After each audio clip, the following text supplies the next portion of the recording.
दोस्तों, मेरा नाम वर्षा है और मैं आप सभी का स्वागत करती हूँ ई विद्यार्थी के प्लेटफॉर्म पे। तो आइए चलिए शुरू करते हैं हमारा अगला टॉपिक, जिसका नाम है अशोक का धम्म।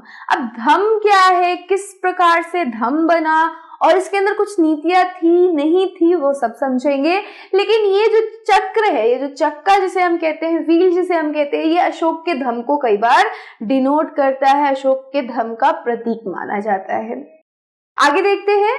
अशोक का धम्म सभी धर्मों का मिला जुला रूप था, जिसमें किसी देवी की, देवता की पूजा, धार्मिक रीति रिवाज या किसी कर्म कांड की आवश्यकता नहीं थी। तो इनका जो धम्म था वो एक्चुअल में एक धर्म था। धम्म जो है ये धर्म ही है, यानी कि जैसे आप धर्म मानते हो, जैसे आप हिंदू समाज से बिलोंग करते हो, आप अपना ये धर्म मानते हो कि मुझे भगवान की पूजा करनी है, भगवान में आस्था रखना है। उसी प्रकार से अशोका के धम्म में क्या था कि ये भी एक प्रकार का धर्म था, लेकिन इसके अंदर किसी देवी या देवता की पूजा नहीं करनी थी, ना ही कोई धार्मिक रीति रिवाज मानने थे, ना ही कोई कर्म कांड करना था। ये क्या था एक्चुअल में, हमारे जो अशोक थे वो एक्चुअल में बुद्ध से बहुत ही ज्यादा प्रेरित थे, उनके उपदेशों से प्रेरित थे, और इसी वजह से उन्होंने ये पूरा का पूरा एक धम्म बनाया, जो कि सभी धर्मों की अच्छी बातों को मिला के बनाया गया था। ठीक है। अब उन्होंने अपने जो राज्य है उसमें बहुत सारी समस्याएं देखी, जिनके लिए उनमें संवेदना थी, उनको उन चीजों को देख के आहत पहुंच रहा था, कष्ट पहुंच रहा था, और उनको ऐसा लगा कि मेरा जो ये राज्य है वो उसी प्रकार से जिस प्रकार से बच्चे होते हैं, यानी कि उन्होंने ये माना कि मेरी जो प्रजा है वो मेरे बच्चे हैं और मैं इनका पिता हूं, और एक पिता होने के नाते मुझे इन्हें गाइड करना चाहिए, अच्छी बातें बतानी चाहिए। तो उनके जो राज्य है उसमें कई प्रकार की कुरीतियां चल रही थी, बुरी बातें हो रही थी, और वो बातें आज के वक्त में भी हो रही है। लेकिन उन्होंने जब वो बातें अपने उस समाज में नोटिस करी तो उन्हें बहुत ही ज्यादा संवेदना हुआ। वो क्या क्या चीजें हो रही थी उनके समाज में। पहली बात तो उनके साम्राज्य में अलग अलग धर्मों को मानने वाले लोग थे, और इससे कई बार टकराव पैदा हो जाते थे। ये आज के मॉडर्न टाइम की भी बात है कि आज हमारे इंडिया में अलग अलग धर्मों के लोग रहते हैं, और इसकी वजह से टकराव पैदा हो जाते हैं। तो लोग क्या कहते हैं कि धर्मों को अलग कर दो, लेकिन हमारे अशोक ने ऐसा नहीं किया था। क्या किया था जानेंगे, लेकिन पहले उनकी सभी समस्याओं को जान लेते हैं, उनके साम्राज्य की समस्याओं को जानते हैं।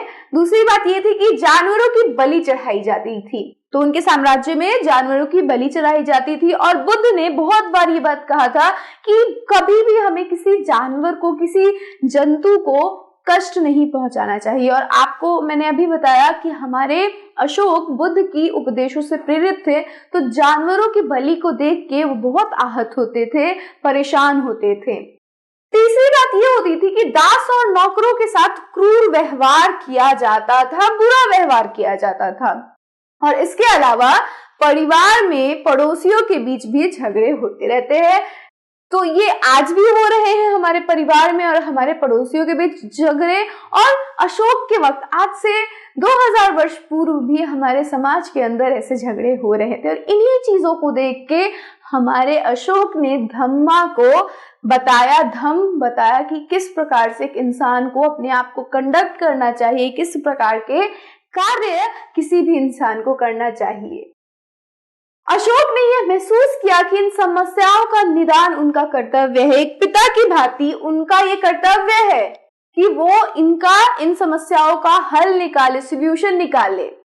यह वस्तुतः व्यवहारिक शिक्षा था, जिसके लिए अशोक ने धम्म महात्मा अधिकारियों की नियुक्त की, जो जगह जगह जाकर धम्म की शिक्षाएं देते थे। तो जो भी इन्होंने अपने धम्म के अंदर बातें बताई थी वो व्यवहारिक शिक्षा थी, यानी आपके व्यवहार में वो परिवर्तन करने थे। व्यवहार के द्वारा आप धर्मों को दिखा रहे हो और धर्मों को मान रहे हो, और इसके लिए उन्होंने क्या किया, धम्म महात्माओं का चयन किया, धम्म महात्माओं का एक तरीके से कह सकते हो नियुक्ति करी, और उन धम्म महात्मा अधिकारियों धम्मान महत अधिकारियों की जो नियुक्ति थी वो इसीलिए थी ताकि ये लोग जाकर धम्मा की शिक्षा दे सके, धम्म को सभी तक पहुंचा सके।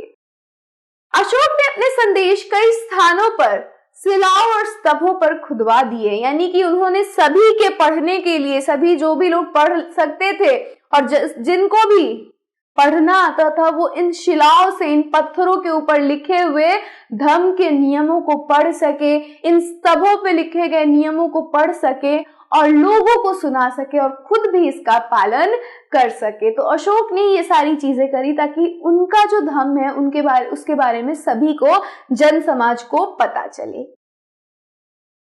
अशोक ने धम्म के विचारों का प्रसारित करने के लिए सीरिया, मिस्र, ग्रीस तथा श्रीलंका में भी दूत भेजे। तो अशोक ने धम्म को प्रचारित करवाने के लिए, उसका प्रसार करवाने के लिए, एडवर्टीजमेंट करवाने के लिए अपने दूतों को भेजा। किन किन कंट्रीज में भेजा? सीरिया, मिस्र, ग्रीस तथा श्रीलंका। और यहाँ पे ये लोग जाके इनके धम्म के बारे में बताते थे, बुद्ध के उपदेशों को बताते थे और उनके उपदेशों के बारे में लोगों को सचेत करते थे और कहते थे किस प्रकार से एक इंसान अपनी बुराइयों के ऊपर विजय पा सकता है। उन्होंने सड़कें बनवाई, कुएं खुदवाए और विश्राम गृह बनवाए। इसके अतिरिक्त उन्होंने मनुष्यों व जानवरों की चिकित्सा का भी व्यवस्था किया। तो हमारे जो अशोक थे, क्योंकि अब वो क्या कर रहे थे, धम्म का प्रचार कर रहे थे, तो खुद भी तो उनको धम्म का पालन करना था। इसके लिए उन्होंने जनहित के लिए बहुत सारे कार्य किए, जैसे कि उन्होंने सड़कें बनवाई ताकि यातायात में सुगमता बनी रहे, कुएं खुदवाए ताकि प्यासे आराम से पानी पी सके, विश्राम घर बनाए, यात्री आके जहां ठहर सके, और साथ ही साथ चिकित्सालय भी बनवाए ताकि कोई भी इंसान, कोई भी जानवर की अगर तबीयत खराब हो जाए तो वो इन चिकित्सालयों में जाके अपना चिकित्सा करवा सके। तो ये सारी चीजें उन्होंने धम्म के ऊपर करी, धम्म को प्रचार और प्रसार करवाने के लिए की। और इस वजह से हमने देखा कि क्या क्या वजह थी जिसकी वजह से हमारे अशोक ने धम्म को बनाया। तो ये था हमारा अशोक का धम्म। अब अगले वीडियो में हम नेक्स्ट टॉपिक के साथ आपको मिलेंगे। Till then stay safe and keep learning with us. Bye.